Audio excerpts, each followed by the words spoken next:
Come in for a moment. Close the door behind you if you want to and let the rest of the evening fall away. There is a story tonight about a kind of darkness most of us will never have to face, and I want to tell it to you slowly the way it actually happened while you get comfortable and let your eyes rest. On a ship trapped in the ice at the bottom of the world, a group of men are about to lose the sun. Not for a night, not for a week, for months, with no way to leave, no way to call for help, and no way to know on the day it finally sets whether every one of them will still be alive when it rises again. That is where this story begins, and it is a true one. It is the 3rd week of May in the year 1898, and a young ship's doctor named Frederick Cook stands on the deck of a vessel called the Belgica, wrapped in every layer of wool and fur he owns, watching the sun drop toward the horizon for what everyone on board already understands will be the last time in a very long while. The light on the ice is the colour of a dying ember, orange, bleeding into a deep bruised violet, and Cook writes in his journal that the men gather quietly on deck to watch it go, almost all of them without needing to be called. Nobody speaks much.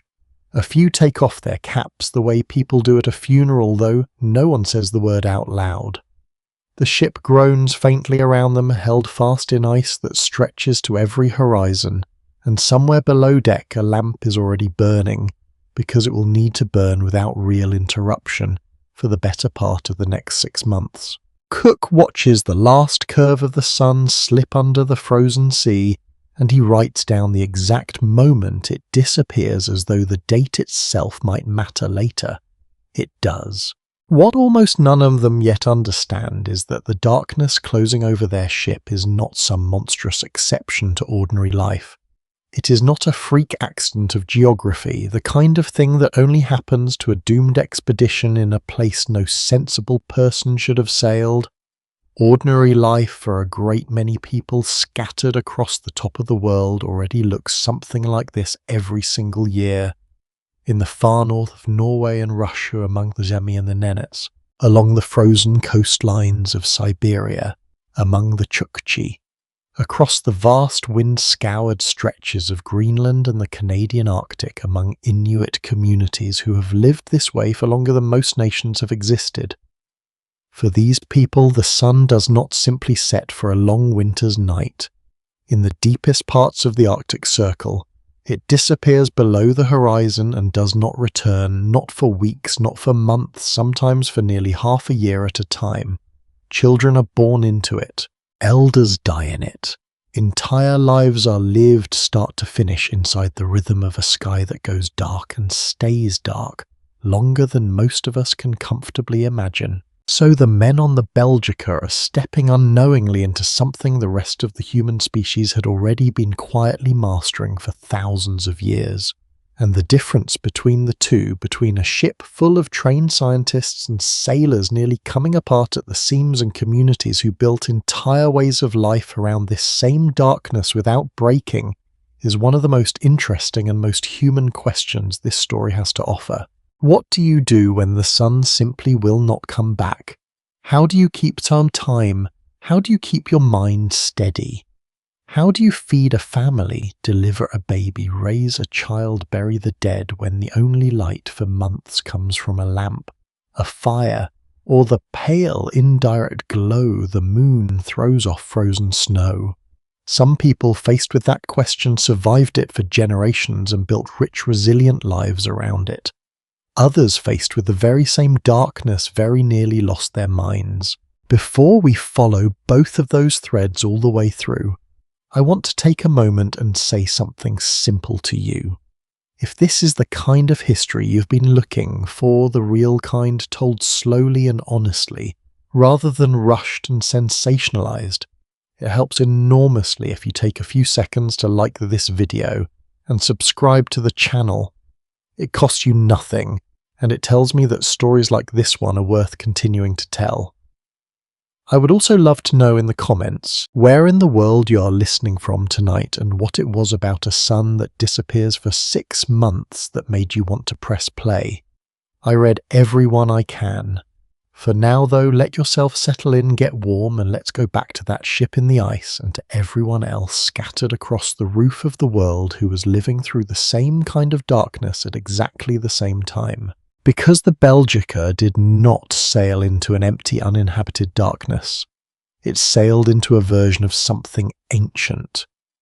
Long before any European ship had reason to test itself against a polar winter, human beings had already worked out how to live, not merely survive inside months of unbroken night. They had learned to read a sky with no sun in it for signs of the season turning. They had learned to hunt seals by sound and by feel in cold so absolute that exotic fries. They had learned how a body slowly changes when it does not see daylight for months at a time, what it craves, what it needs, and what happens when those needs go unmet. Some of that knowledge had been passed down for so many generations that no one could say exactly when it began. None of it had reached the men now trapped in the ice at the bottom of the world. What happened to the crew of the Belgica in the 6 months that followed that quiet orange sunset in May would become one of the strangest and most closely studied ordeals in the entire history of polar exploration, and what was already happening at that very same moment in villages and camps scattered across Lapland, Siberia, and the Arctic coast of North America, would quietly prove something remarkable about how differently the human mind and body can respond to the exact same darkness, depending on what you already know before it arrives. That is the story we are going to sit inside together tonight. Not just a ship and not just a season, but the long cold hour of the year when the sun disappears entirely and the very different ways human beings have found to live through it. Something in the way the Belgica's men stood on that deck watching the sun go down as though attending a funeral says more about where they came from than about where they had arrived. Because further north in places most of them had never given a second thought to that same sunset happens every year on a schedule so old and so regular that no one bothers to gather on deck to watch it anymore.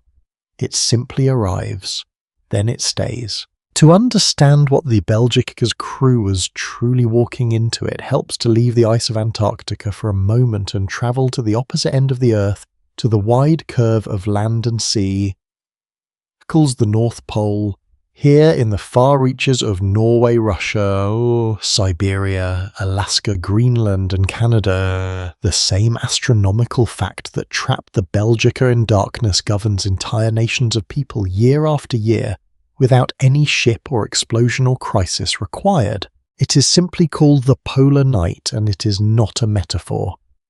Above a certain line of latitude, the tilt of the Earth means the sun does not rise above the horizon at all.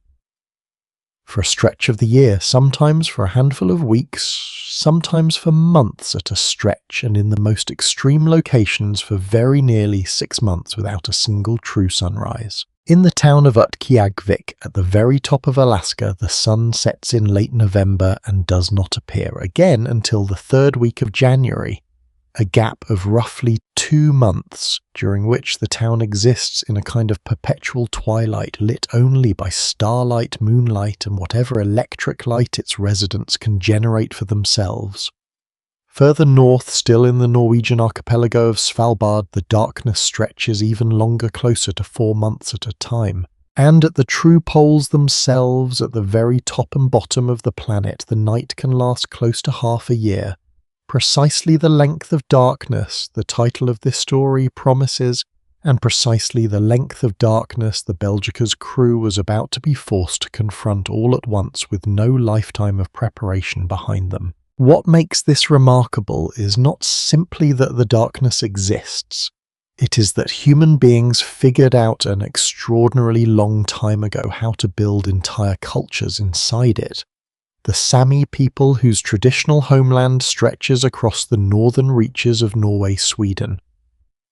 Finland and Russia have lived with the polar night for thousands of years, herding reindeer across landscapes that spend a portion of every winter without direct sunlight.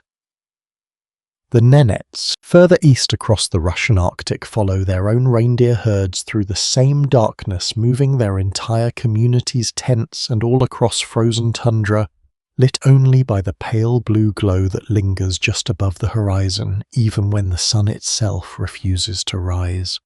The Chukchi along the northeastern edge of Siberia and the many Inuit peoples spread across Greenland and the Canadian Arctic share this same fundamental rhythm, a portion of every year spent almost entirely without the sun and a portion spent almost entirely without true night. Their lives are built around an extreme most of us will never personally experience, and they have been built that way for a very long time. Archaeological evidence places human presence in parts of the high Arctic back many thousands of years, though exactly when different groups first began wintering through the full stretch of the polar night, rather than migrating south to avoid it entirely, is a question scholars still debate, and the evidence from those early centuries remains thin, scattered across a landscape that does not preserve organic material easily and does not give up its secrets quickly. What the evidence does show clearly and repeatedly is a level of practical ingenuity that is easy to underestimate from a distance. Something as simple as knowing what time it is becomes, in a world without daylight to mark the day, a genuine skill. Without a rising and setting sun to anchor the hours, many Arctic communities historically leaned instead on the moon, whose light in a snow-covered landscape with no competing glow from city lights can be strong enough to hunt by, travel by, and orient an entire day around. The moon becomes, in a very real sense, a second sun. Its phases mark time. Its brightness, reflected endlessly across open snow and ice, provides just enough light to move safely across a landscape that would otherwise be entirely unreadable. Elders pass down the timing of its cycles the way other cultures pass down a calendar, because in the deep Arctic winter the moon is, in the most literal sense, the only calendar that works. Food, too, becomes a different kind of puzzle. In a season with no plant life growing and no reliable daylight for hunting, survival depends almost entirely on fat and protein drawn from the sea and from the animals that live along its edges. Seals, walrus, whalefish stored and preserved through the brief, bright months to last through the dark ones. There is a detail here that surprises most people the first time they hear it.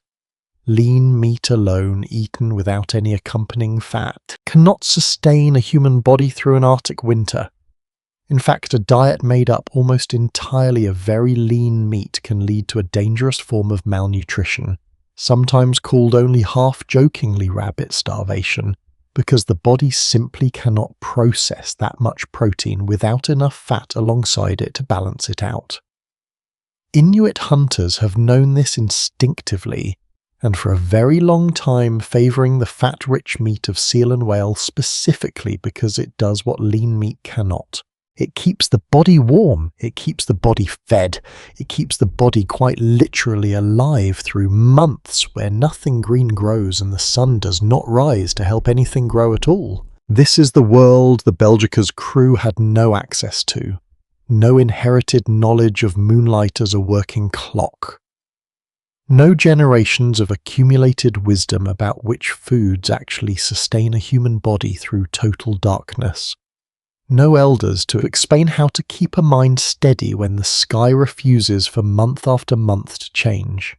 What they had instead was training in navigation, in meteorology, in the collection of scientific specimens, all of it useful, and none of it built for the particular psychological weight of watching the sun disappear, and simply not knowing in any grounded lived sense how a human being is supposed to endure what comes next.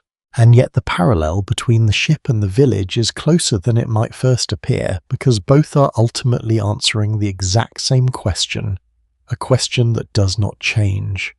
No matter how many centuries or how many thousands of miles separate one group of people from another, how do you keep going when the light that has organized every day of your life simply stops arriving? The Sami answer that question with reindeer migration and the moon. The Nenets answer it with their own version of the same. The men of the Belgica in the weeks and months ahead will answer it far less gracefully and far more painfully, and the reasons why will tell us something important, not just about one unlucky ship, but about what the human mind actually needs and what happens quietly, gradually when it does not get it. Something in the way the Belgica's men stood on that deck watching the sun go down as though attending a funeral says more about where they came from than about where they had arrived. Because further north in places, most of them had never given a second thought to that same sunset happens every year, on a schedule so old and so regular that no one bothers to gather on deck to watch it anymore.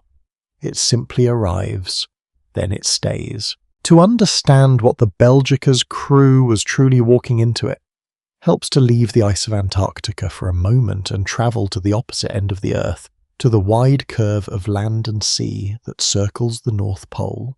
Here in the far reaches of Norway, Russia, Siberia, Alaska, Greenland and Canada, the same astronomical fact that trapped the Belgica in darkness governs entire nations of people year after year without any ship or explosion or crisis required. It is simply called the polar night, and it is not a metaphor.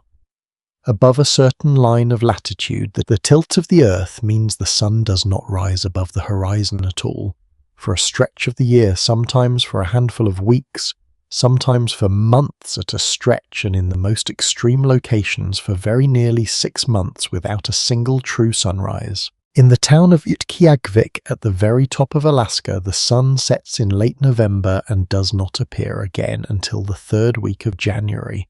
A gap of roughly 2 months during which the town exists in a kind of perpetual twilight lit only by starlight, moonlight and whatever electric light its residents can generate for themselves.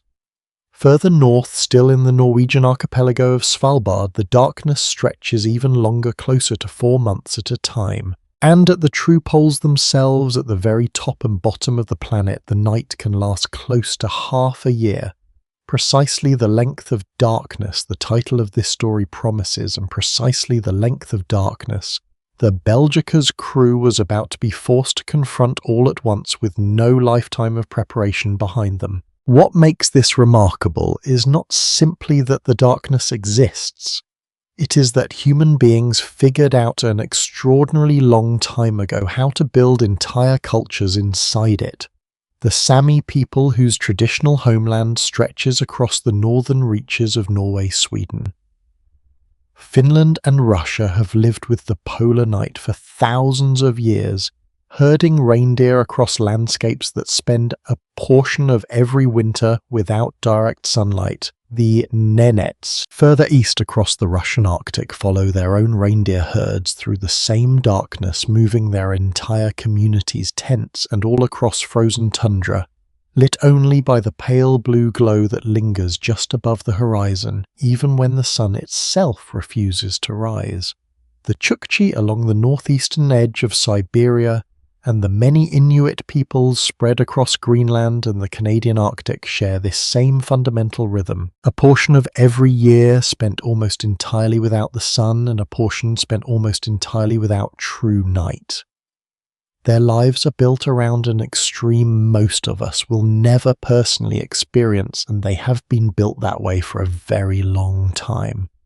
Archaeological evidence places human presence in parts of the high Arctic back many thousands of years, though exactly when different groups first began wintering through the full stretch of the polar night, rather than migrating south to avoid it entirely, is a question scholars still debate, and the evidence from those early centuries remains thin, scattered across a landscape that does not preserve organic material easily and does not give up its secrets quickly. What the evidence does show clearly and repeatedly is a level of practical ingenuity that is easy to underestimate from a distance. Something as simple as knowing what time it is becomes in a world without daylight to mark the day a genuine skill. Without a rising and setting sun to anchor the hours, many Arctic communities historically leaned instead on the moon, whose light in a snow-covered landscape with no competing glow from city lights can be strong enough to hunt by travel by it and orient an entire day around. The moon becomes in a very real sense a second sun. Its phases mark time. Its brightness reflected endlessly across open snow and ice provides just enough light to move safely across a landscape that would otherwise be entirely unreadable. Elders pass down the timing of its cycles the way other cultures pass down a calendar, because in the deep Arctic winter the moon is in the most literal sense the only calendar that works. Food too becomes a different kind of puzzle. In a season with no plant life growing and no reliable daylight for hunting, survival depends almost entirely on fat and protein drawn from the sea and from the animals that live along its edges. Seals, walrus, whale, fish stored and preserved through the brief, bright months to last, through the dark ones. There is a detail here that surprises most people the first time they hear it. Lean meat alone, eaten without any accompanying fat, cannot sustain a human body through an Arctic winter. In fact, a diet made up almost entirely of very lean meat can lead to a dangerous form of malnutrition, sometimes called only half-jokingly rabbit starvation, because the body simply cannot process that much protein without enough fat alongside it to balance it out. Inuit hunters have known this instinctively, and for a very long time favouring the fat-rich meat of seal and whale specifically because it does what lean meat cannot. It keeps the body warm, it keeps the body fed, it keeps the body quite literally alive through months where nothing green grows and the sun does not rise to help anything grow at all. This is the world the Belgica's crew had no access to, no inherited knowledge of moonlight as a working clock, no generations of accumulated wisdom about which foods actually sustain a human body through total darkness. No elders to explain how to keep a mind steady when the sky refuses for month after month to change. What they had instead was training in navigation in meteorology, in the collection of scientific specimens, all of it useful, and none of it built for the particular psychological weight of watching the sun disappear, and simply not knowing in any grounded lived sense how a human being is supposed to endure what comes next. And yet the parallel between the ship and the village is closer than it might first appear, because both are ultimately answering the exact same question, a question that does not change, no matter how many centuries or how many thousands of miles separate one group of people from another. How do you keep going when the light that has organized every day of your life simply stops arriving? The Sami answer that question with reindeer migration and the moon. The Nenets answer it with their own version of the same. The men of the Belgica in the weeks and months ahead will answer it far less gracefully and far more painfully, and the reasons why will tell us something important. Not just about one unlucky ship, but about what the human mind actually needs and what happens quietly, gradually when it does not get it. There is a particular kind of quiet that settles over a household in the Arctic once the dark season fully arrives, and it is not the quiet of waiting. It is the quiet of a life still fully in motion, just conducted by a different kind of light. Picture a small settlement somewhere along the northern coast of Greenland in winter, sometime before outside contact reshaped so much of Inuit daily life. A woman is close to giving birth. There is no sunrise to mark the coming day, no dawn to signal that morning has arrived, only the long, unbroken dusk that Arctic peoples have always known how to read, even when the rest of the world cannot. Her labour, like every other event in this season, unfolds by the light of oil lamps burning seal fat, the same lamps that heat the dwelling, dry wet clothing and melt snow into drinking water. A midwife, often an older female relative, attends her drawing on knowledge passed down the way recipes or songs might be passed down. Elsewhere, knowledge about which positions ease a difficult birth, which herbs or animal parts might help stop bleeding. How to keep both mother and newborn warm in a season where the temperature outside the dwelling can fall low enough to freeze exposed skin within minutes. The child born that night, and children like this one across the Arctic for thousands of years, will open their eyes for the first time not to sunlight but to the flickering steady glow of a stone lamp and to the dim blue light that clings to the horizon even at what would elsewhere be called noon. This is not an isolated hardship endured once and then forgotten. It is simply how life works here every year, for a portion of every year. And it raises a question worth sitting with for a moment. What does it actually mean to raise a child inside 6 months of darkness? The evidence suggests that Arctic communities did not treat the dark season as something to merely survive until it passed. They built an entire rhythm of childhood around it. Children learn early to move confidently across a landscape lit only by moonlight and starlight, developing a kind of night vision and spatial memory that outsiders often find almost impossible to replicate. Games are played indoors in the shared warmth of a communal dwelling, string games passed from one generation to the next, storytelling that stretches across long hours. Songs used to teach navigation, animal behavior, and the names of stars that will matter later, when a child is old enough to hunt or travel alone. Anthropologists who have studied Inuit oral tradition note that many of these stories serve a dual purpose, entertaining a child through the long, dark evenings while quietly encoding survival information that will not be needed for years, sometimes not until adulthood. One detail that tends to surprise people when they first encounter it involves how time itself gets measured in a season, with no reliable sunrise or sunset to anchor it. Clocks in the modern sense are a relatively recent addition to Arctic life, arriving with traders, missionaries, and later governments. For a very long stretch of history before that, communities relied on a blend of the moon's phases, the subtle shifting position of stars, the behavior of animals, and something almost impossible to explain to someone raised with sunrise and sunset, as fixed points, an internal communal sense of rhythm built up over a lifetime of living without those fixed points at all. Meals happen at roughly consistent intervals. Sleep and waking follow a pattern. The body settles into rather than one. The sky dictates, and elders often serve as informal timekeepers, their long experience allowing them to sense almost intuitively how far the season has progressed. It is worth pausing on how remarkable this actually is. An entire society functioning with coordinated daily rhythms, hunting schedules, and social gatherings without the tool most of the world assumes is absolutely necessary for organized life.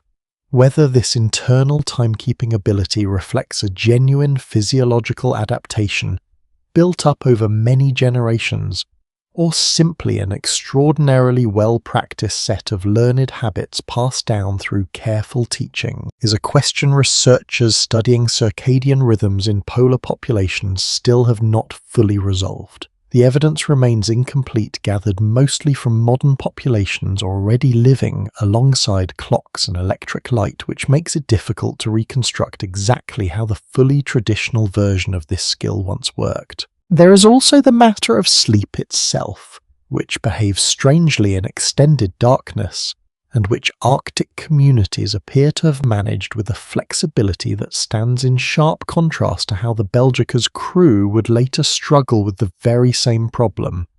Rather than treating each 24-hour period as a single block containing one long sleep and one long waking stretch.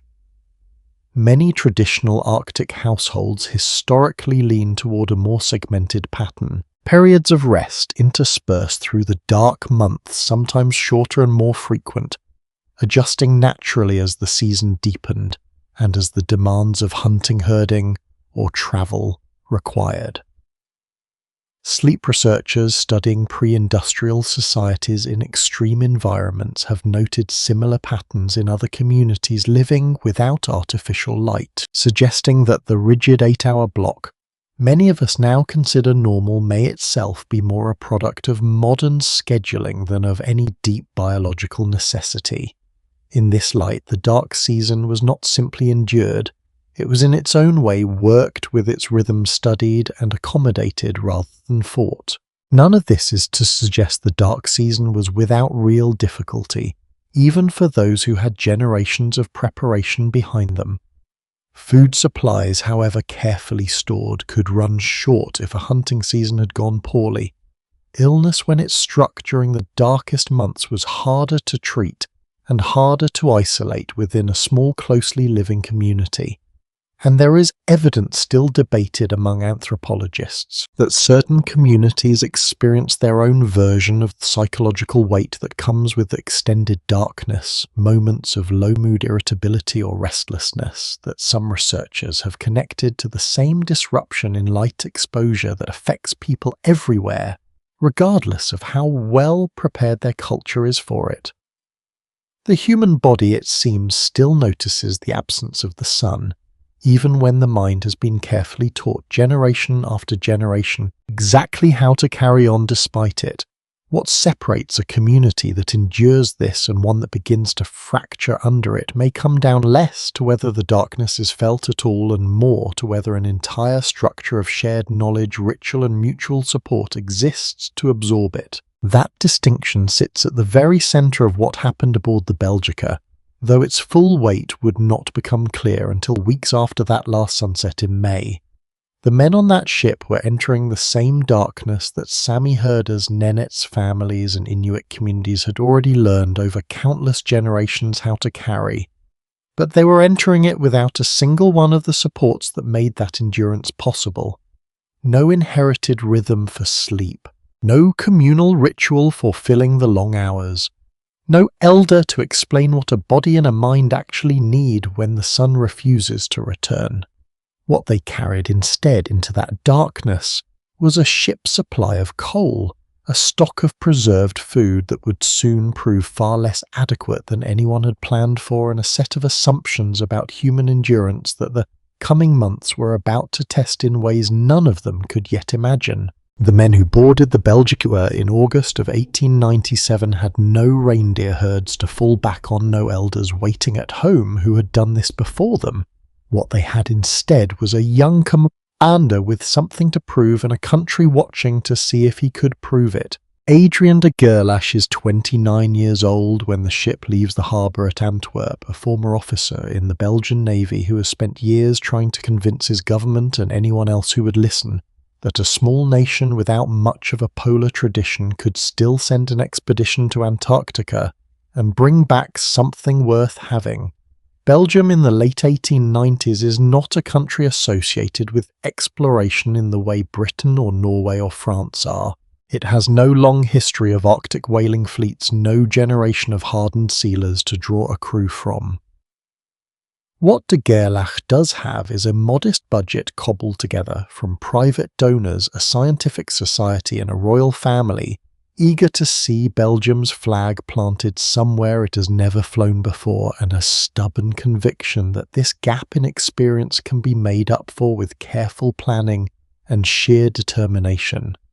It is worth pausing on how unusual this actually is. Most of the era's great polar expeditions came from nations with decades of accumulated seafaring knowledge and cold water behind them. De Gerlache is essentially building that knowledge from nothing in real time as the ship sails south.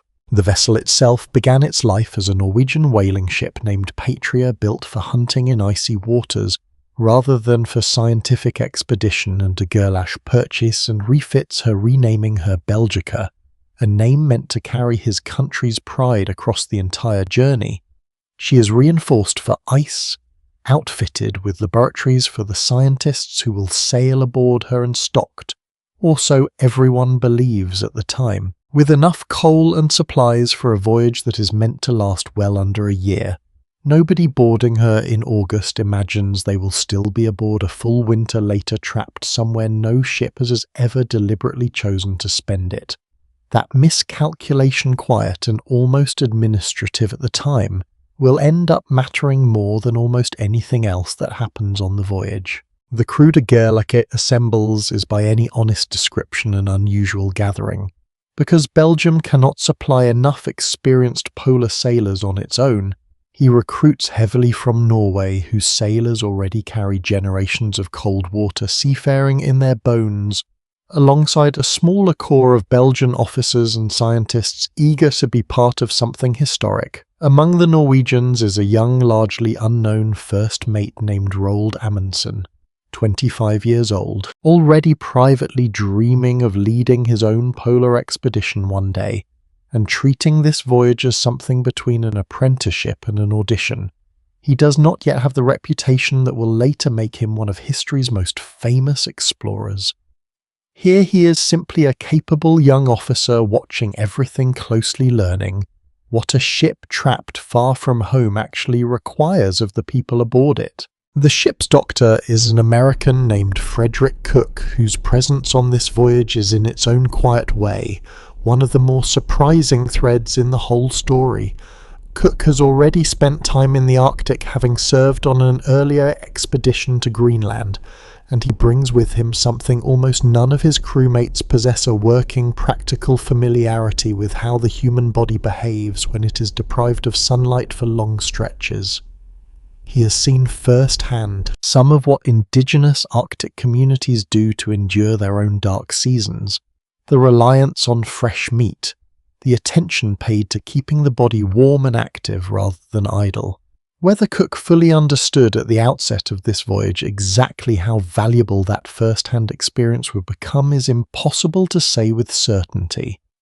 His own later writing suggests he sensed the danger of prolonged darkness more clearly than most of his companions, though historians studying his journal still debate how much of that foresight was genuine instinct forming in real time, and how much was shaped afterward in hindsight once he understood exactly what the crew would go on to suffer. Rounding out the ship are meteorologists, geologists, and a young magnetician named Emil Danko, along with ordinary seamen, recruited from ports across Belgium and Norway, many of them signing on with only a loose understanding of how long the voyage might actually take or how far south de Gerlach intends to push before turning back. Tension exists among them almost from the start, not the dramatic kind that makes for an exciting single scene, but the slower, grinding kind that comes from placing people of different nationalities, different languages, and different temperaments into cramped quarters for months at a stretch, with a commander still young enough and still uncertain enough of his own authority to struggle at times with holding the crew together. Some of the men drink too much during stops along the way. A handful cause enough trouble into port that local authorities have to intervene before the ship can even properly begin its voyage south. None of this makes headlines back in Belgium, where the expedition is still being described in glowing patriotic terms, but it sits quietly beneath the surface of everything that follows: a crew that has not yet fully learned to trust one another, about to be tested by something far harder than a difficult port call. The voyage south takes the Belgica down the length of the Atlantic, around the tip of South America, and into waters growing steadily colder and less familiar with every passing week. It is during this stretch somewhere off the coast of Chile that the expedition suffers its first real loss, a storm violent enough that a sailor named August Vink is swept overboard as the ship is struck by heavy seas. De Gerlach attempts to save him personally, and for a moment it seems as though he might succeed close enough to grasp the young man's hand before the sea pulls him away for good. It is a brutal, sobering loss this early in the journey, and it settles over the ship in a way that lingers, a quiet reminder well before Antarctica is even in sight of exactly how unforgiving these waters can be to anyone who makes a single miscalculation. By the time the Belgica finally reaches the icy waters near the Antarctic peninsula, the ship has already been at sea far longer than originally planned, and de Gerlach faces a decision that will define everything that follows: turn back now with the season already narrowing and preserve some measure of safety for his crew, or push further south, chase the scientific and geographic achievements that would justify the expedition's cost and its country's faith in him, and risk what everyone aboard already half suspects, that the window for a safe retreat before winter is closing faster than the maps or the charts had led anyone to expect. What exactly tipped that decision? Whether it was genuine scientific ambition, personal pride pressure from his backers back home, or some combination of all three remains, something historians studying de Gerlach's own writings continue to weigh carefully, because the commander himself was never entirely forthcoming about how deliberate his choice truly was. What is certain is this: as the days shorten and the temperature keeps dropping, the Belgica continues south, deeper into waters where the pack ice grows thicker with every passing week and further from any safe route home than the ship has ever been. Somewhere ahead, though, none of them can yet see it clearly, the ice is beginning to close. The sea beneath the Belgica does not close over her all at once.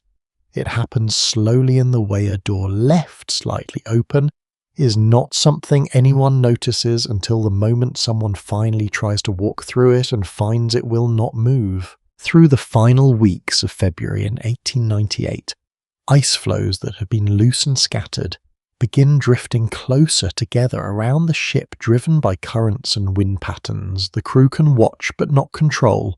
At first it looks almost ordinary, the kind of ice a well-built vessel like the Belgica has already been navigating for weeks. De Gerlache continues pressing south and west, charting coastline. No European expedition has properly mapped before, collecting exactly the kind of scientific and geographic material that will justify the voyage back home.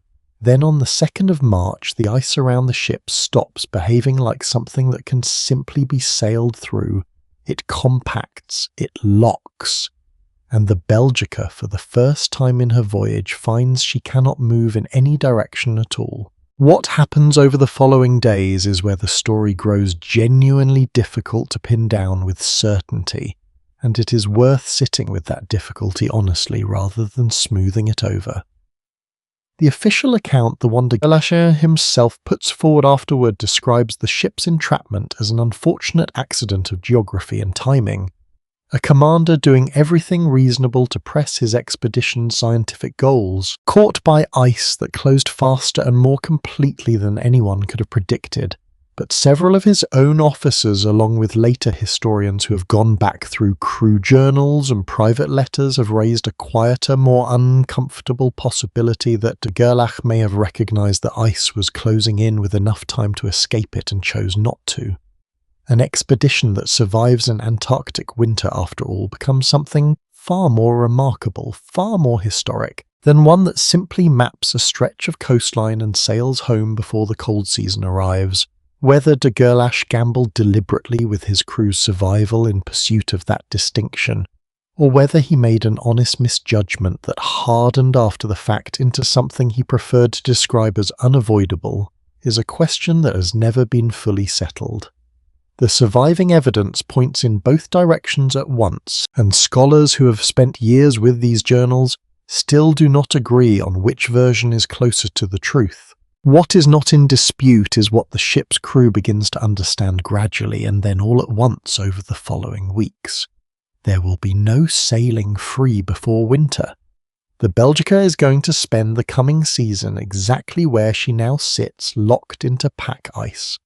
Somewhere in the Bellingshausen Sea, further from rescue or resupply than any ship has intentionally chosen to winter before. No expedition has ever deliberately planned to overwinter in Antarctica. A handful of ships have been trapped by accident elsewhere in the polar regions and survived to tell of it, but nothing quite like this. An entire crew settling in to face a full Antarctic winter, with supplies packed for a much shorter voyage in a location so far south that rescue, even if someone back home eventually realized the ship was overdue, would be effectively impossible before the following spring. There is a strange quiet period that follows the realization before the true darkness sets in, and it says something about how differently people can respond to the exact same piece of terrible news. Some of the men, particularly among the scientific staff, seem to genuinely embrace the situation, recognizing that an unplanned Antarctic winter, however dangerous, will produce scientific data no expedition has ever gathered before. Others grow visibly anxious, doing the arithmetic on their coal supply, their food stores, their chances, and not liking the answers they arrive at. The ship's carpenter begins reinforcing the hull, against the pressure of shifting icework that will continue on and off for months because pack ice does not simply hold a ship still. It squeezes, it groans, it can under the wrong conditions crush a wooden hull the way a hand closes slowly around something fragile, and every man aboard understands at some level that their survival now depends partly on ice that behaves and partly on ice that does not. One detail from these early weeks tends to surprise people more than almost anything else in the story, and it involves of all things the ship's cat. A black cat named Nansen, after the celebrated Norwegian explorer had been brought aboard partly for company, and partly in the old seafaring tradition to help keep the ship's stores free of rats. As the ice closes in and the crew begins to grasp what is coming, several of the men note in their private journals a noticeable change in the cat's behaviour, restlessness, irritability, moments of what more than one crew member describes as something close to genuine distress. It is a small, almost sentimental detail buried inside a much larger and darker story, but it carries a strange kind of weight.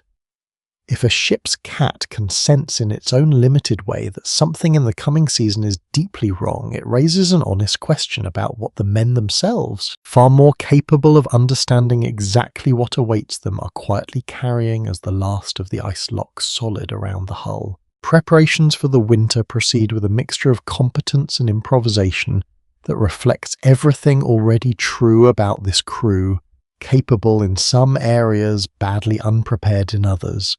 The ship's stores are inventoried and rationed with new urgency. Though it becomes clear fairly quickly that the food packed for a shorter voyage will need to be stretched carefully, and that fresh meat, whatever can be hunted from the seals and penguins still present in the area before deep winter sets in, will need to supplement what the ship already carries. Frederick Cook, drawing on what he had observed years earlier, in Greenland argues for exactly this, insisting that fresh meat will matter more to the crew's health over the coming months than anyone without his experience might assume. Not everyone aboard takes the suggestion seriously at first. Why, after all, prioritize hunting expeditions in worsening cold when the ship's stores, however limited, still seem sufficient for now? That reluctance, small and reasonable as it seems in March, will end up mattering a great deal more than anyone realizes at the time. By the middle of May, the days have grown so short that sunlight amounts to little more than a pale, brief smear along the horizon, gone again almost as soon as it appears. The temperature continues falling. The ice around the ship thickens further, any remaining hope of an early escape now entirely gone. And somewhere in the back of every man's mind aboard the Belgica, a single unavoidable fact has settled in alongside the cold. The sun is not simply dimming for the season, it is about to disappear completely for longer than any of them, whatever their training or their nerve have ever had to endure without it. By the third week of June, the last thin band of grey along the northern horizon has gone entirely, and the Belgica sits inside a darkness so complete that even the officers keeping the ship's log begin struggling to describe it in anything but the plainest possible terms. Black sky, black sea, black ice stretching out in every direction, broken only by the faint cold light of the stars and whatever the moon offers on the nights it chooses to appear at all. This is the night that will not end for months, and it does not take long before the crew begins to understand that surviving it will require far more than warm clothing and patience. The first changes are physical, and they arrive quietly enough that several men do not take them seriously at first. Gums begin to soften and bleed. Old wounds and scars, some of them years old, start to reopen without explanation. Joints ache in a way that has nothing to do with the cold. This is scurvy, a disease sailors have feared for centuries without fully understanding, and though European ships have known for more than 100 years that fresh food seems to prevent it, the exact mechanism behind the illness is still genuinely unsettled science in 1898. The idea that a single missing nutrient, what would later be identified as vitamin C, sits at the root of the disease has not yet been proven or widely accepted within the medical establishment of the era. Some physicians of the period still suspect scurvy as caused by tainted meat or poor ventilation, or some kind of bacterial infection entirely unrelated to diet. Frederick Cook does not know the precise chemistry either, not in the way a modern doctor would, but his earlier time in Greenland has left him with a strong, practical instinct that fresh meat. Any fresh meat seems to keep the disease away even without being able to explain exactly why. It is one of the more striking ironies buried inside this story that the doctor best equipped to save the Belgica's crew is working almost entirely from observation rather than understanding, guessing his way toward a solution to a problem that formal medicine of his time cannot yet fully diagnose. The ship's supply of canned and preserved food, adequate for a shorter voyage, begins to reveal its limitations as the weeks stretch on. Many of the men develop a genuine aversion to the tinned meat that makes up much of what remains in the stores, some of it later suspected of having spoiled or lost whatever nutritional value it once had.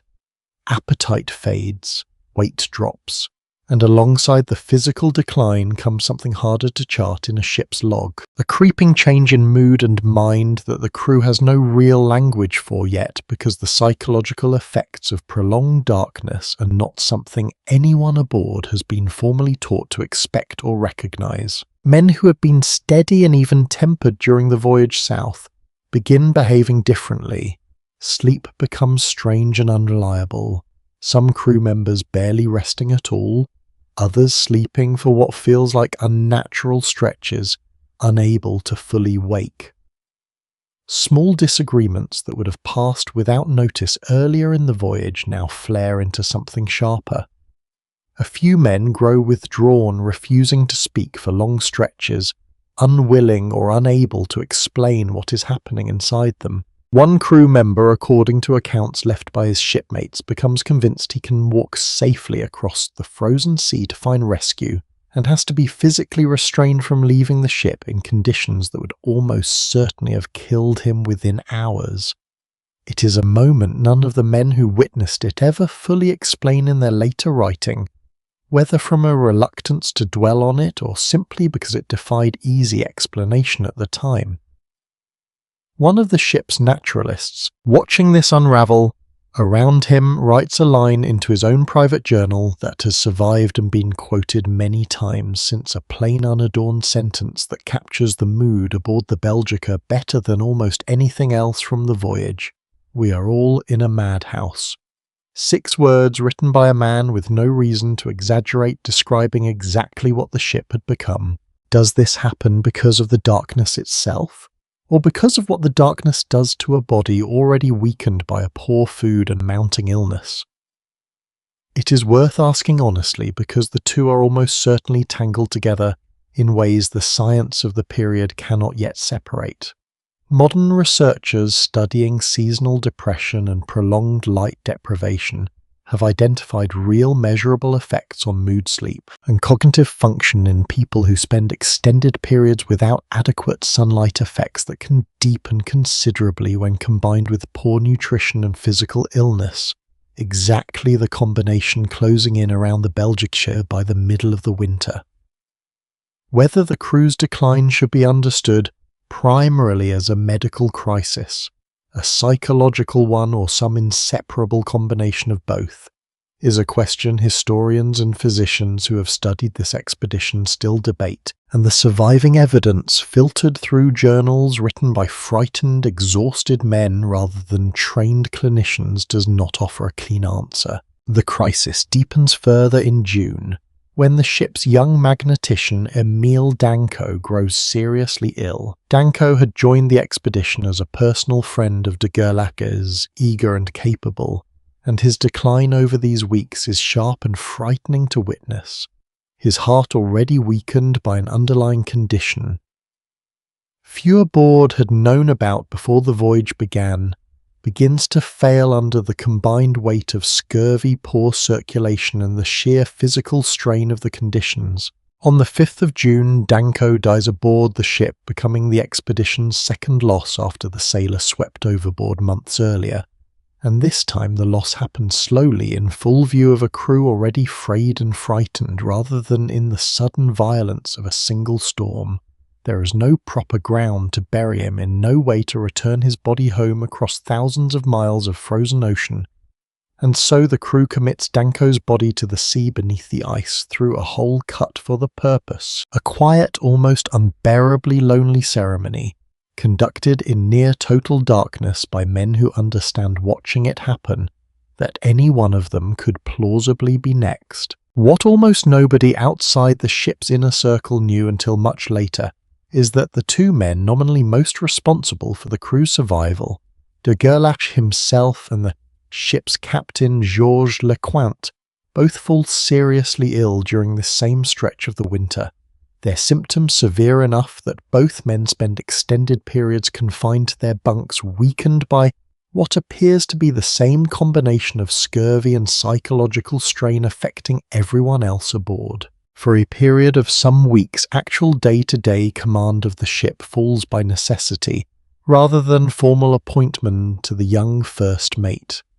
Still relatively unknown to history at this point, Roald Amundsen, who finds himself managing a demoralized, physically failing crew through the darkest stretch of their ordeal, almost entirely on his own initiative.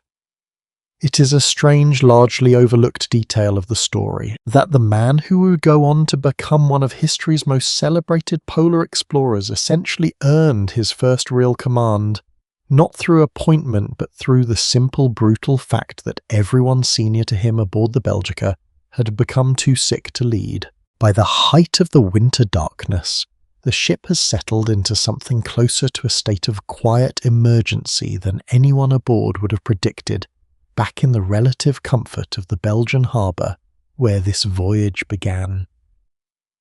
Illness moves steadily through the crew. Morale, by the accounts of nearly everyone who kept a journal through these weeks, sinks lower with each passing day of unbroken night. And somewhere in the middle of all of it, a single member of the crew, the ship's doctor, begins quietly testing a set of ideas about what might actually pull his shipmates back from the edge of what this darkness is doing to them. Ideas that owe less to the formal medicine he was trained in and more to lessons he once learned half a world away from people who had never needed a doctor to explain to them how to survive a winter like this one at all. There is a particular kind of courage that rarely makes it into the history books, the courage of trying something that has never been tried before, with no guarantee it will work and no one else to blame if it fails. That is the position Frederick Cook finds himself in sometime around the middle of that Antarctic winter, watching his shipmates weaken by the day and deciding that formal medical training alone will not be enough to save them. Cook's thinking, as he later describes it in his own writing, does not begin with any single dramatic insight. It begins with memory, specifically memories of the years he had spent in Greenland before this voyage, watching Inuit communities move through their own version of this same darkness without falling apart the way his shipmates now are. He remembers the fresh meat they relied on, the way they organized their days around activity and light even when the sun itself offered neither, and he begins slowly to piece together a set of interventions built less on the medical textbooks of his era and more on lived observation from people who had never needed a textbook to survive this at all. The first and most urgent change Cook pushes for is diet, and it becomes almost immediately a source of real conflict aboard the ship. He insists that the crew needs to eat fresh seal and penguin meat hunted and consumed as regularly as possible rather than continuing to rely primarily on the ship's dwindling and increasingly suspect stores of tinned and preserved food. This is not at the time an obviously correct or widely accepted idea. Many of the men find the taste of seal meat genuinely unpleasant, oily, and strong in a way that tinned European food is not, and de Gerlach himself is initially reluctant to fully commit to Cook's recommendation, uncertain whether the doctor's instinct is sound medicine or simply a personal preference dressed up as expertise. It takes the crew's continued physical decline, bleeding gums, reopening wounds, mounting exhaustion to finally settle the argument in Cook's favour. Hunting parties begin going out more regularly when conditions allow it, and the meat they bring back becomes gradually a fixed and non-negotiable part of the crew's diet, whether the men enjoy the taste or not. What Cook could not have fully explained, because the science simply did not exist yet in 1898, is exactly why this worked as well as it did. The precise chemical link between scurvy and a missing nutrient, what the world would later identify and name vitamin C, would not be firmly established for several more decades. Cook is in a very real sense arriving at the correct solution decades before medicine can tell him why it is correct, guided almost entirely by observation rather than by any theory he could have defended in a formal medical setting. It raises an interesting question worth sitting with for a moment. How much of what keeps a person alive in situations like this actually depends on understanding the underlying science, and how much simply depends on paying close enough attention to what has quietly worked before, even without knowing why? The second intervention Cook pushes for is stranger and considerably harder to sell to a skeptical crew, and it involves light itself. Understanding again, largely from instinct rather than formal theory, that the men's mood and energy seem tied somehow to their exposure to any source of brightness at all. Cook begins encouraging the crew to sit for periods near the ship's stove, its open flame offering not just warmth but a flickering, strange approximation of the light none of them have seen from the sky in months. Some accounts from the expedition describe this practice earning an informal nickname among the men referred to in later retellings as something close to a baking treatment or a fire cure.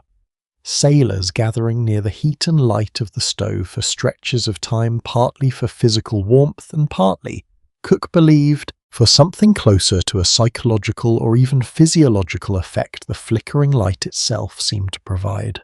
It is worth being honest here about exactly how much modern science actually confirms about what Cook was doing. Today, researchers who study seasonal affective disorder and prolonged light deprivation use something called light therapy as an established treatment, controlled exposure to bright artificial light, shown to meaningfully improve mood and energy in people suffering the effects of extended darkness. Whether the crude firelight Cook was offering his crew produced anything close to the same measurable effect a modern light therapy device provides is genuinely difficult to say with confidence. The light from an open stove is dim and inconsistent compared to the calibrated brightness researchers use today, and it is entirely possible that much of the benefit the crew experienced came less from the light itself and more from the simple, deeply human comfort of gathering together near warmth and flame during the darkest, loneliest stretch of their entire ordeal. Historians and physicians who have studied Cook's approach still debate how much of his method should be credited as genuine if unknowingly primitive light therapy, and how much functioned more as an early improvised form of what would today be called group psychological support. The evidence, drawn mostly from journal entries rather than anything resembling a controlled study, does not allow for a fully confident answer either way. What is clearer and rather remarkable when you sit with it is how directly Cook's approach echoes practices that Arctic communities had already refined over countless generations. Practices Cook himself had witnessed firsthand in Greenland years earlier. The reliance on fresh meat, the deliberate use of firelight and communal gathering during the darkest stretches of the season, even the emphasis on keeping the body physically active rather than allowing illness and low mood to settle into complete inactivity, something Cook pushes for by encouraging exercise and movement aboard the ship whenever conditions allow it. None of this is coincidence. Cook is not inventing a new solution to the problem of surviving prolonged darkness. He is importing one consciously or not, drawing on knowledge that indigenous Arctic peoples had already been quietly practicing for longer than anyone aboard the Belgica could properly imagine, and applying it imperfectly and under enormous pressure to a crew of European sailors who had arrived in this darkness with none of that inherited wisdom of their own. The results, by every honest account left behind by the crew, are not miraculous, but they are the worst of the scurvy symptoms begin slowly to recede among the men who commit most consistently to the new diet. Mood aboard the ship does not transform overnight, and several crew members continue struggling badly through the remaining weeks of darkness. But the general trajectory of decline that had defined the earlier months of winter appears gradually to level off rather than continuing to worsen. De Gerlach himself, once his own illness improves enough for him to resume more active command, later credits. Cook's interventions with likely saving several lives aboard the ship, a rare moment of genuine unreserved praise from a commander, not always generous in his assessment of the men serving under him. There is a quieter, more personal layer to this part of the story that rarely makes it into the more dramatic retellings of the Belgica's ordeal. Cook, by his own account, does not present himself to the crew as a man who has solved their crisis through medical brilliance. He describes his own uncertainty, candidly admitting that he cannot fully explain why fresh meat and firelight seem to be helping, only that his observations from Greenland suggested they might, and that watching the alternative, a crew continuing to weaken with no intervention at all, was simply not something he could accept without trying. It is a small human detail worth pausing on a doctor half improvising his way through a crisis. No medical school of his era had prepared him for relying not on certainty, but on a willingness to trust what he had once seen work even without fully understanding it himself. By the closing weeks of the deepest winter darkness, something aboard the Belgica has shifted. Not dramatically, not all at once, but perceptibly. The crew is not healthy. Many of the men remain weak, and the psychological weight of the darkness has not simply lifted because of better diet and an hour spent near an open stove each day.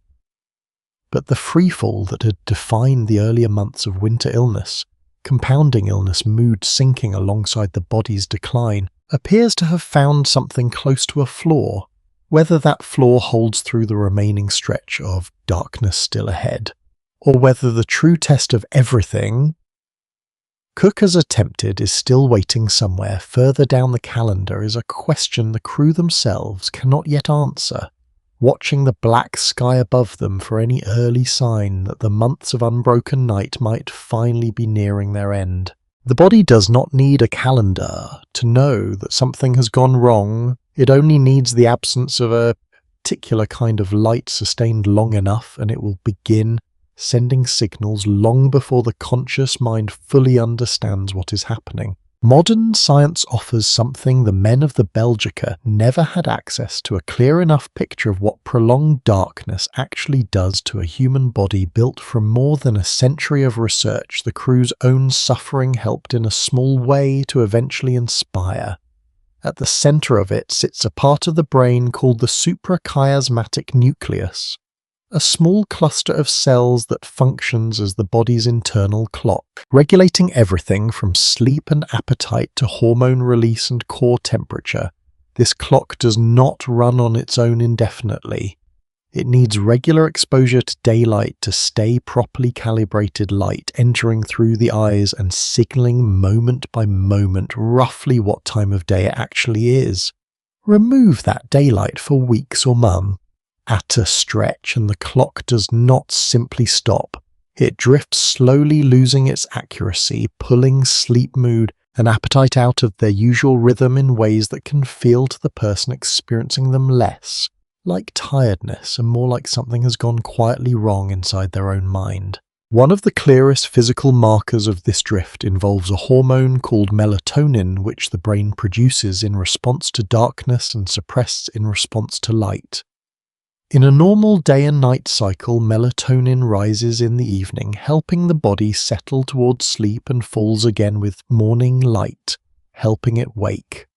In an environment with no meaningful daylight at all, that cycle can become erratic melatonin levels staying elevated for unusually long stretches or fluctuating in ways that leave a person feeling neither properly asleep nor properly awake, caught in a kind of prolonged foggy half state that several of the Belgica's own crew members describe in their journals without having any name for what they were actually experiencing. Alongside this sits a condition now formally recognized in psychology and psychiatry, seasonal affective disorder, a pattern of depression tied specifically to reduced sunlight exposure most commonly studied in populations living through long northern winters. Its symptoms read with an almost eerie familiarity, like a checklist of what the Belgica's crew endured: low mood, exhaustion disproportionate to any physical exertion, irritability, difficulty concentrating, pulling away from other people, even people the sufferer would ordinarily consider close companions. Researchers studying this condition in modern Arctic and sub-Arctic populations have found meaningfully elevated rates of depressive symptoms during the darkest months of the year, symptoms that improve often quite significantly with structured exposure to bright artificial light, precisely the kind of light therapy that Cook was groping toward, decades early and without the underlying theory, using nothing more than an open stove and a hunch drawn from what he had once observed in Greenland. It would be tidy to say that modern science has fully solved the mystery of what happened aboard the Belgica, but that would overstate what the evidence actually supports. The truth is more layered and considerably more interesting for it. Scurvy driven by a lack of vitamin C almost certainly explains a significant portion of the crew's physical decline, the bleeding gums, the reopening wounds, the deep fatigue that no amount of rest seemed to relieve. Seasonal affective disorder, or something closely resembling it, likely explains a meaningful share of the psychological unraveling, the irritability, the withdrawal, the strange sleep patterns multiple crew members describe. But scurvy and seasonal depression do not exist in isolation from one another, especially not aboard a ship where malnutrition, extreme cold, physical danger, confined quarters, and total darkness are all compounding at exactly the same time. Researchers who study extreme environments, including scientists at agencies like NASA, who have studied the Belgica's ordeal specifically for what it can teach about long-duration missions to places like Mars, generally caution against assigning the crew's collapse to any single clean cause. The honest picture, the one the evidence actually supports, is one of several serious stressors layering on top of each other, each one making the others measurably worse, until the combined weight became almost impossible for some of the men to bear. This layered picture also helps explain something that might otherwise seem puzzling. Why Arctic communities living through their own annual polar night people like the Sami, the Nenets, and various Inuit groups generally did not experience anything resembling the kind of collapse the Belgica's crew went through despite facing genuinely comparable darkness. It was never really a mystery of resilience versus fragility. Some innate toughness the Arctic peoples possessed and the Europeans lacked. It was a difference in inputs, a diet consistently rich in the fat and nutrients that prevent scurvy, deliberate culturally embedded practices around firelight, communal gathering, and shared activity functioning, whether anyone framed it this way at the time or not, as something remarkably close to organized light and social therapy. Sleep patterns adapted over countless generations to a world without a rising sun to structure the day. Every one of the stressors that compounded so dangerously aboard the Belgica had already been quietly and gradually engineered out of daily Arctic life, not through any single deliberate invention, but through the slow accumulation of what work tested and refined across thousands of winters. Is it fair then to say the Belgica's crew simply lacked the knowledge that could have spared them most of their suffering? In a meaningful sense, yes, though. It is worth being careful not to let that framing slide into anything unkind toward the men themselves. They were not foolish. They were in a very real and specific sense first. the first Europeans to deliberately winter through a full Antarctic night, entering a kind of darkness no written record from their own scientific tradition had adequately prepared them for. Cook's improvised interventions, however imperfect and however late they arrived, represent one of the earliest documented attempts by anyone trained in Western medicine to systematically counter the effects of prolonged polar darkness. And in that sense, whatever the ship's private suffering cost, the voyage left behind something genuinely valuable. A documented case study future explorers and eventually future scientists studying isolation and confinement for entirely different purposes would return to again and again. There remains even now a genuine gap in the historical and scientific record worth acknowledging, honestly.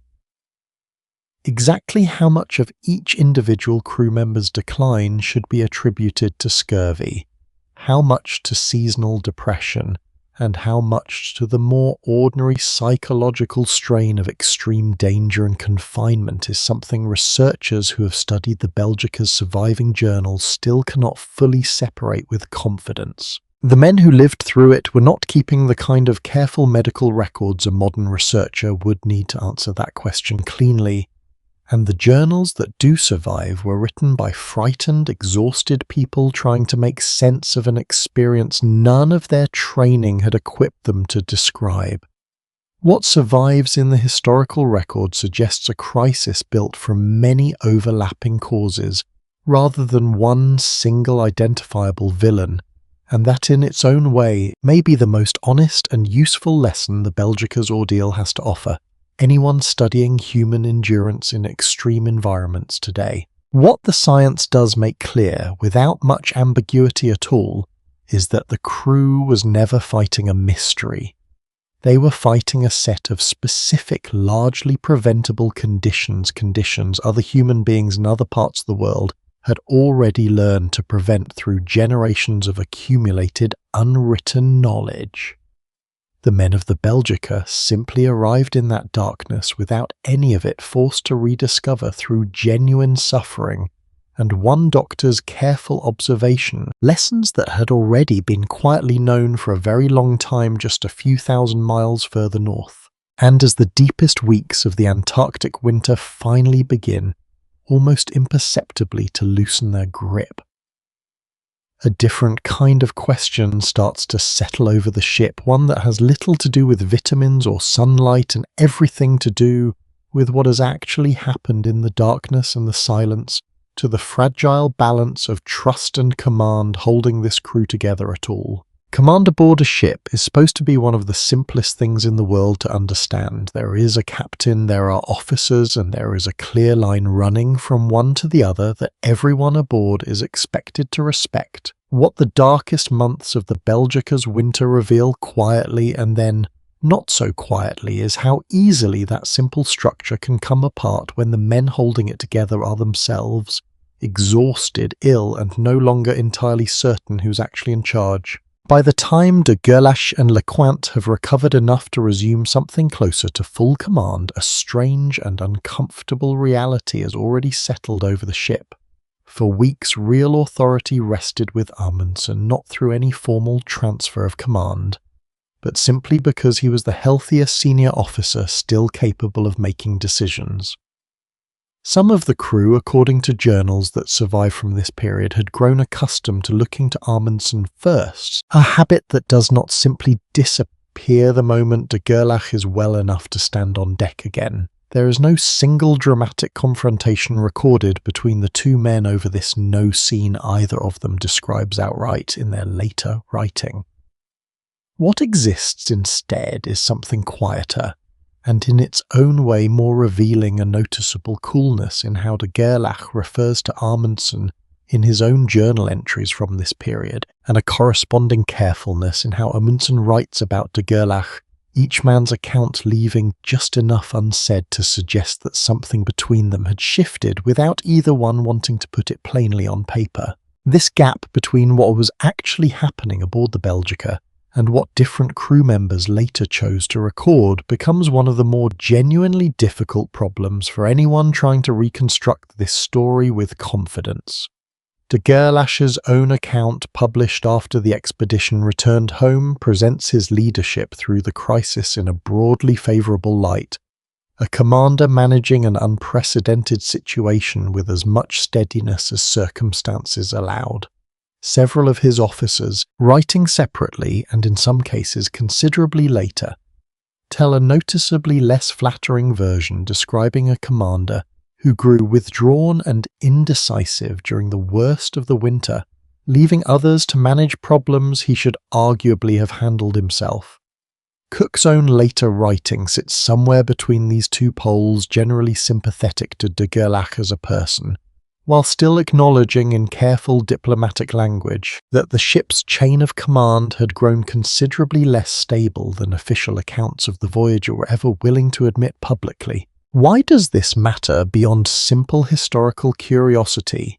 Because it touches something genuinely important about how difficult it is to reconstruct the truth of any human crisis after the fact, particularly one endured by frightened, exhausted people who each experienced it slightly differently, and who each had their own reasons, conscious or not, for shaping how that experience was eventually remembered. Historians who have spent considerable time with the Belgica's surviving journals, letters and later memoirs generally agree that no single account can be taken as a complete or fully objective record of what actually happened aboard that ship during its darkest months. Memory itself behaves strangely under this kind of prolonged stress, and several of the men, by their own later admission, struggled afterward to say with full confidence which of their recollections from the depths of the winter were fully accurate and which had been reshaped gently and unintentionally by the sheer difficulty of everything they were living through at the time. One detail that rarely makes it into shorter retellings of this story involves a near mutiny that several crew members reference only obliquely in their private writing, never described in full by any single source, but clearly present enough in the surviving fragments that most historians studying the expedition believe something like it genuinely occurred. The exact details remain frustratingly incomplete. A handful of sailors, worn down by illness, fear, and what appears to have been a growing distrust of de Gerlach's judgment, are described in scattered references as having questioned at least privately whether the ship's command still deserved their full obedience, whether this rose to the level of genuine organised mutiny, or whether it amounted to something closer to grumbling and private doubt among a handful of frightened men, is something the surviving evidence simply does not allow anyone to state with full certainty. What survives are fragments a line here. Cautious reference there enough to suggest real tension without ever fully reconstructing what was said by whom or how seriously it was meant. What is easier to state with confidence is the practical effect all of this had on a crew already stretched to its limit. Trust once genuinely damaged aboard a ship this small and this isolated does not repair itself quickly, even once the physical crisis of scurvy and starvation begins slowly to ease. Several crew members continue for the remainder of the voyage to hold visibly different opinions about de Gerlach's leadership, opinions that would eventually surface in muted but unmistakable form in how they chose to write about him once they were safely home and no longer bound by the closeness of shipboard life to keep those opinions to themselves. There is something worth sitting with in this part of the story, something that goes beyond the specific disagreements between specific men aboard one particular ship. Darkness, it turns out, does not only test bodies and minds individually, it tests the fragile agreements that hold any group of people together, the shared trust that allows a captain's orders to be followed without question, the assumption that everyone aboard is working from the same understanding of what is actually happening and why. Take that shared trust away gradually month after month in conditions of illness and fear and unbroken night, and what remains is not simply a group of struggling individuals, but a structure of command and cooperation that has to be in its own quiet way rebuilt almost from scratch, even while the crisis that damaged it in the first place has not yet fully passed. By the later weeks of the deep winter, something does begin almost imperceptibly to shift. The very first faintest suggestion of returning light starts to touch the northern horizon, no more than the barest smudge of grey where for months there had been nothing at all. It is not enough yet to properly call it daylight, and it will be some time still before the sun itself reappears in full.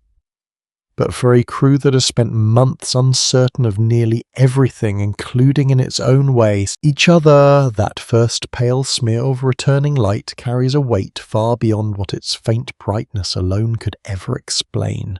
The same night that pressed down on the Belgica for months had already been falling every single year across an enormous stretch of the northern world onto people who greeted it not with dread but with preparation. Two very different human responses to the exact same darkness, separated not by courage or intelligence, but by something far more ordinary and far more revealing. To understand why one group nearly came apart and the other did not, it helps to look past the individual details already covered, the diet, the firelight, the moonlit navigation, and instead look at the deeper structure sitting underneath all of them. Anthropologists who study how Arctic communities historically organize their dark season point to something they often call anticipatory culture. The accumulated, inherited expectation that this darkness is coming has always come, and will be survived because it was survived last year and the year before that, stretching back further than anyone in the community can personally remember. This expectation does something subtle but important to the human mind. It transforms an experience that could otherwise feel like an emergency into something closer to a known season, uncomfortable and demanding but never genuinely uncertain in its outcome. Nobody among the Sami or the Nenets or the Inuit communities living through their own version of the polar night wonders in any deep or destabilizing way whether the sun will actually return. They know it will the same way they know spring follows winter anywhere else in the world, because every single person who came before them lived through the exact same darkness and watched the exact same light return afterward. The men of the Belgica had no such certainty available to them, not in any lived inherited sense. They knew intellectually that the sun would eventually rise again because astronomy told them so, because ship's officers understood the basic mechanics of the Earth's tilt well enough to calculate roughly when daylight should return. But knowing something intellectually and knowing it in the deeper, steadier way that comes from having actually lived through it before, or having grown up surrounded by people who had not the same kind of knowing at all. One is information. The other is something closer to trust built slowly across a lifetime, and it is precisely the kind of trust the Belgica's crew simply had no way to possess, arriving as they did into a darkness none of them and none of their own ancestors had ever personally endured. There is a related detail here that surprises people almost every time it comes up because it cuts against a common assumption about isolation and mental strain. It would be easy to guess that the sheer physical remoteness of Arctic communities' small groups scattered across enormous, sparsely populated distances would make the psychological weight of the dark season worse, not better. The evidence suggests something closer to the opposite. What appears to matter far more than physical isolation is social structure, whether a person moving through the dark season is embedded inside a community with clear roles, shared rituals, and regular meaningful contact with other people, or whether they are facing that same darkness essentially alone, or among people they do not fully trust. Traditional Arctic life, for all its physical remoteness from the rest of the world, was rarely socially isolating in this deeper sense. Extended families lived in close proximity. Storytelling, shared meals, and communal work filled the darkest hours with structured human connection. The Belgica's crew, by contrast, technically surrounded by dozens of other men aboard a single small ship, had been quietly fractured by illness, suspicion, and the uneven weight of command that settled over the vessel during its worst weeks leaving several of the men, by their own written accounts, feeling something close to genuinely alone despite the crowded quarters around them. Isolation, it turns out, is not simply a matter of distance, it is at least as much a matter of trust. This raises an honest and slightly uncomfortable question worth sitting with for a moment. If the Belgica's crew had somehow arrived with the same inherited knowledge, the same communal structure and the same generational trust that Arctic communities carried into their own dark seasons, would their winter have unfolded so differently? Historians and researchers who study extreme environments generally believe the answer is very likely yes, though they are careful to note that certainty here is impossible because history does not offer us a version of the Belgica's crew who had that knowledge available to compare against the version that did not. What the evidence does allow is a confident, well-supported inference built from decades of research into isolation nutrition and the psychology of prolonged darkness, that the crew's suffering was shaped as much by what they lacked in preparation and inherited wisdom as by anything inherently unbearable about the darkness itself. There is a final layer worth adding here, one that complicates any temptation to draw too clean a line between Arctic resilience and European unpreparedness. Even within traditional Arctic communities, the dark season was never universally easy, and it would be a disservice to the people who lived through it to suggest otherwise. Elders' accounts and later ethnographic research describe real hardship during difficult years, seasons when hunting failed, when illness spread through a small camp with nowhere to isolate the sick, when the psychological weight of the darkness pressed even on people who had every advantage of preparation and community behind them. What made the difference again and again across generations of surviving these hard years was not the absence of struggle, but the presence of an accumulated shared toolkit for meeting that struggle, refined slowly through trial and loss, across a span of time far longer than any single ship's crew could ever hope to replicate in a single unplanned winter. By the time real daylight finally unmistakably returns to the waters around the Belgica, the crew that greets it is not the same crew that watched the sun disappear the previous autumn. Some of them carry lasting physical damage from the months of illness. Nearly all of them carry something harder to name, a private unspoken knowledge of exactly how close they came in ways both physical and psychological to a kind of collapse. None of them could have fully imagined before living through it, and yet the ship itself remains locked in ice, the return of the sun. No guarantee at all that the Belgica or the men aboard her will actually make it home. The daylight that finally returns to the Belgica does not solve anything on its own. It simply reveals with growing clarity every week exactly how much work still stands between this ship and freedom. Because sunlight, however welcome, does nothing to loosen the grip of ice that has held the vessel fast for nearly a year. By the early weeks of the southern summer, the days have lengthened enough that the crew can finally see in full and unforgiving detail the scale of what surrounds them. The Belgica sits inside a vast, unbroken sheet of pack ice stretching for miles in every direction, thick enough in places to have withstood the pressure of an entire winter without cracking apart on its own. What the crew had hoped for quietly through the darkest months was that the returning sun and warmer temperatures would simply break the ice up naturally, freeing the ship the way spring thaw frees a frozen river further north. That hope, as the weeks pass, proves badly optimistic. The ice around the ship shows little sign of loosening on its own, and de Gerlach, along with his officers, gradually comes to a difficult realization. If the Belgica is going to escape before a second Antarctic winter closes in around her, someone is going to have to force the ice open by hand. What follows is one of the more physically extraordinary chapters of the entire voyage, and one that rarely gets the attention it deserves in shorter tellings of this story. The crew begins cutting a channel through the ice by hand using saws designed for exactly this purpose, carried aboard the ship since its original outfitting for precisely this kind of emergency. It is punishing repetitive labour men working in shifts across ice that can be more than a metre thick in places, cutting long, straight lines through frozen sea that has to eventually connect all the way from the ship's position to open water, sometimes close to a kilometre away.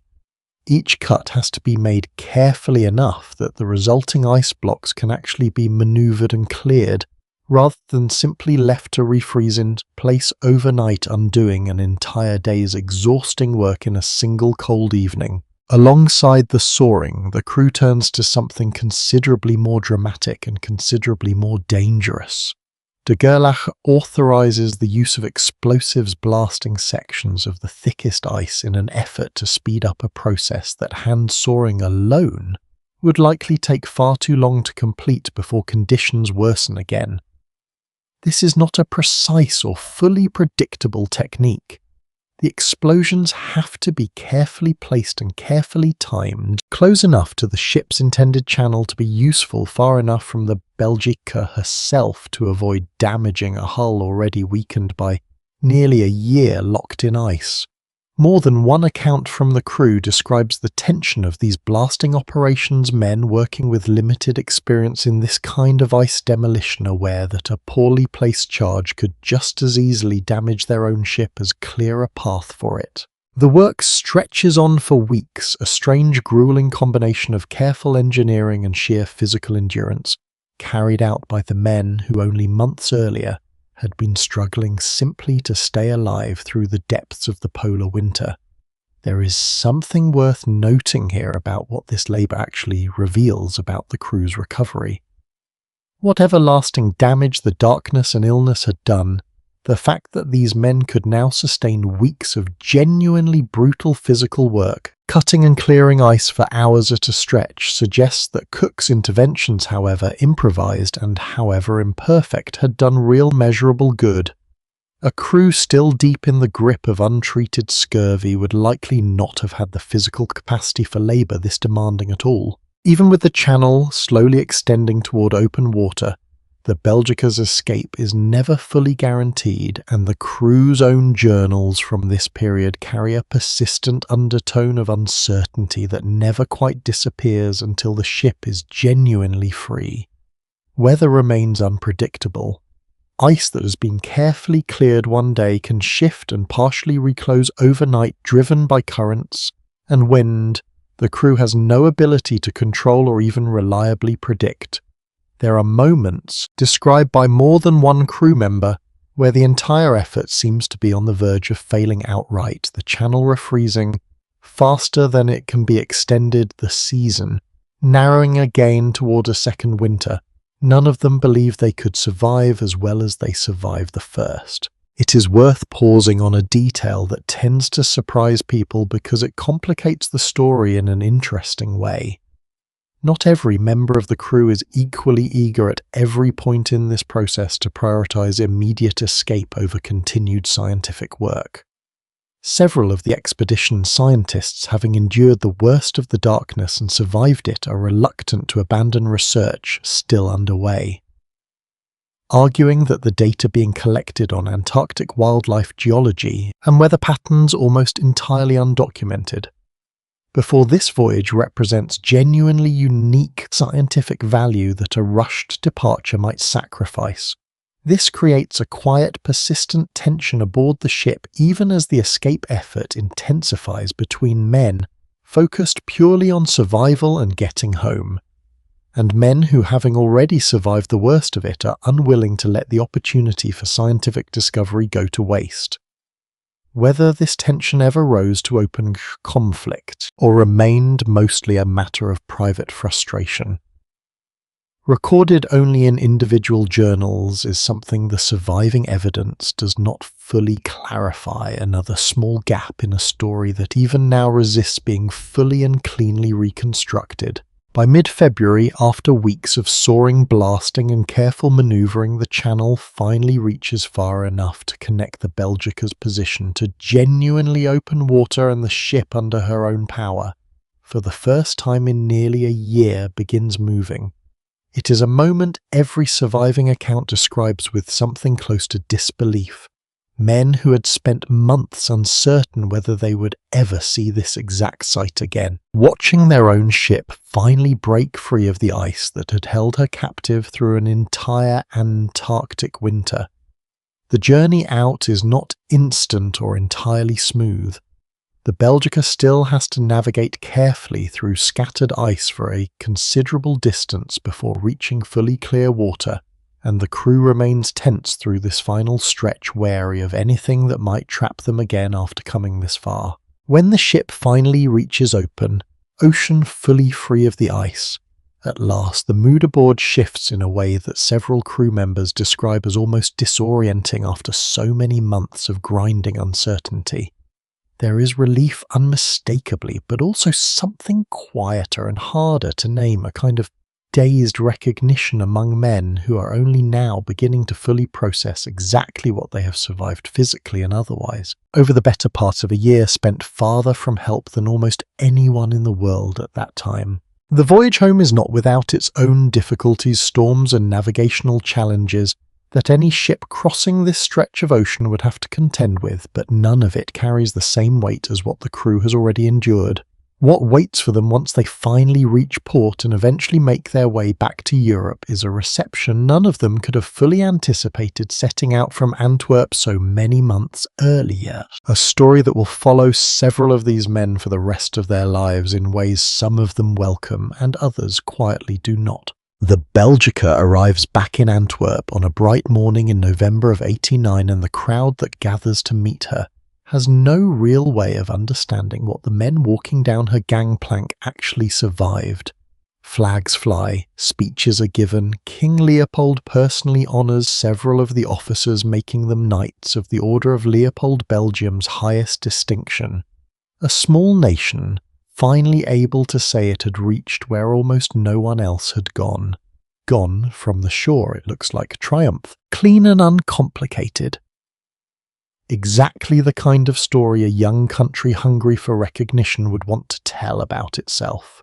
From the deck of the ship among the men who actually lived it, the truth is considerably more complicated and far more human.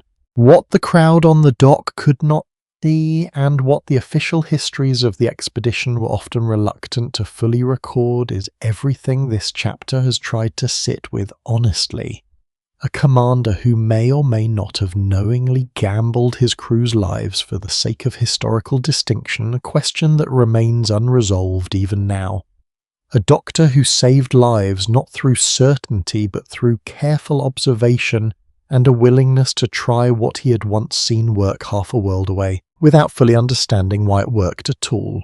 A young first mate barely into his 20s who found himself commanding a demoralized dying crew almost by accident, and who would go on within just a few years to become one of the most celebrated explorers in human history.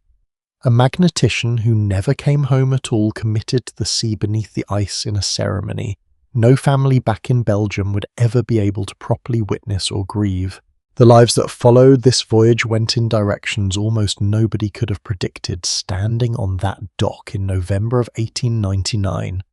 Roald Amundsen carried what he learned aboard the Belgica directly into the achievements that would define the rest of his life, eventually leading the first expedition to reach the South Pole, and later becoming the first person verified to have reached both poles, knowledge earned partly through formal training and partly unmistakably through those brutal months of improvised command in the Antarctic dark. Frederick Cook's story took a stranger, sadder turn. The same instinct and confidence that helped him save his shipmates through observation and improvisation would years later lead him into deep controversy, most notably a widely disputed claim to have reached the North Pole before anyone else, allegations of fraud that would eventually follow him into prison. It is a genuinely uncomfortable thread to sit with, that the very qualities that made Cook so valuable aboard the Belgica, his willingness to trust his own observation over established authority, his confidence in claims others could not fully verify, may have been the same qualities that later led him seriously astray. History rarely offers people simple, single-natured legacies, and Cook's life is a quiet reminder of exactly how tangled a person's virtues and flaws can become, especially once real fame and real pressure enter the picture. Adrien de Galac himself lived out the rest of his life carrying the complicated weight of an expedition that never fully resolved whether he was its hero or its most serious liability.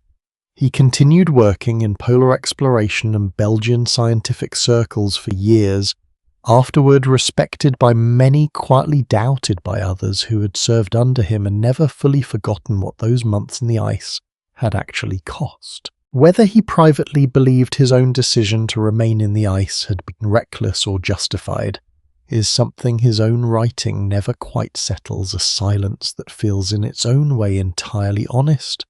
Some choices are simply too heavy for the person who made them to ever fully explain even to themselves. Beyond the individual fates of these men, the Belgica left behind something considerably larger than any single life story, a body of scientific work that quietly reshaped how the world understood Antarctica itself. The expedition's scientists returned with data on Antarctic wildlife geology and weather patterns that had simply never been recorded before, work that helped launch what historians now call the heroic age of Antarctic exploration. The decades that followed, filled with expeditions led by men like Scott and Shackleton, many of whom drew directly on lessons the Belgica had learned the hardest possible way. And there is a stranger, more unexpected legacy still unfolding even now, more than a century later.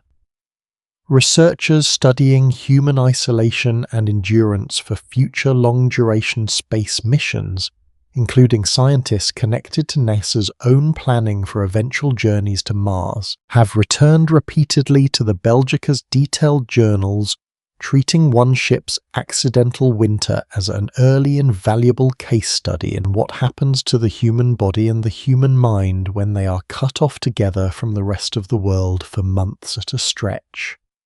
A crisis nobody intended aboard a ship nobody expected to winter through an Antarctic night at all, quietly became one of history's most studied examples of extreme human confinement, still teaching lessons its own crew could never have imagined anyone would need a century into the future. And threaded through all of it, patient and largely unacknowledged by the story history chose to tell,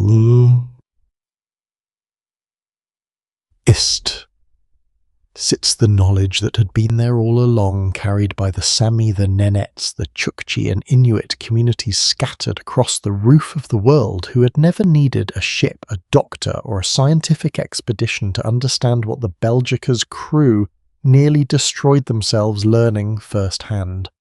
Their answer to the same darkness had never made headlines, never earned a knighthood, never been written up in a ship's log for a king to read. It simply worked quietly for thousands of years, refined generation after generation by people who understood something. The modern world is only now slowly beginning to properly credit. Survival in the deepest and coldest darkness the planet has to offer was never really a matter of heroism at all. It was a matter of accumulated inherited care, one generation teaching the next exactly how to carry a burden that never fully goes away, only becomes, with enough shared knowledge, something a person can actually bear. There is one final detail worth leaving you with before we let this story close, something that did not make it into any of the official celebrations back in Antwerp, but that survives in the private writing of more than one crew member from those darkest months aboard the ship. During the deepest weeks of the polar night when the men were struggling most badly with cold illness and the crushing monotony of unbroken darkness, several of them describe a small, almost ceremonial habit that developed without anyone formally deciding to start it. Whenever the faintest possible hint of light touched the horizon, even weeks before true sunrise, whoever happened to notice it first would quietly tell the others, and for a few minutes men who had barely spoken to each other in days would gather on deck together, watching a smear of grey along the edge of the world that was not yet daylight, that would not be daylight for a long while still, simply because it was something. A small communal act of hope offered, without ceremony, by exhausted men who had every reason to have stopped believing the sun was coming back at all. That is in the end the quiet centre of this entire story.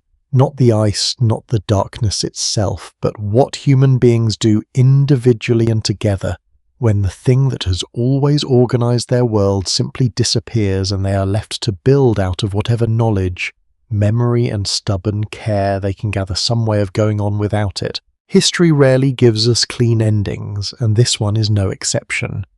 Some of the men who survived the Belgica's darkest months went on to remarkable lives. Others carried quieter, harder legacies, damage that never fully healed, choices that were never fully resolved or forgiven. The communities who had already mastered this same darkness for thousands of years continued living exactly as they always had. Their knowledge still largely unrecorded in the history books that made heroes of a handful of European sailors instead. Power, it turns out, is fragile in ways that rarely announce themselves in advance. A commander's authority can dissolve quietly over a single dark winter. A nation's pride in an expedition can rest on facts its own commander was never fully willing to disclose, and the knowledge that actually keeps people alive, the oldest, quietest kind, rarely comes wrapped in the story the world remembers loudest. What lingers underneath everything is something simpler than triumph and steadier than tragedy. Ordinary people given an impossible season find some way to keep watching for the light anyway. The sun does return in the end to every place it ever leaves. It returned to the Belgica drifting free at last through open water. It has returned every single year to every village and camp and settlement that has ever learned to wait for it patiently together, the way people have been doing for longer than anyone can properly measure. It will return again this year to all of them, whether anyone is watching or not. Somewhere above the Arctic Circle tonight, in a small house lit only by a single lamp, a child who has never once seen the sunrise is already asleep, warm, unafraid, held inside a darkness their grandparents' grandparents already knew exactly how to carry. The light is coming, it always was. Rest now.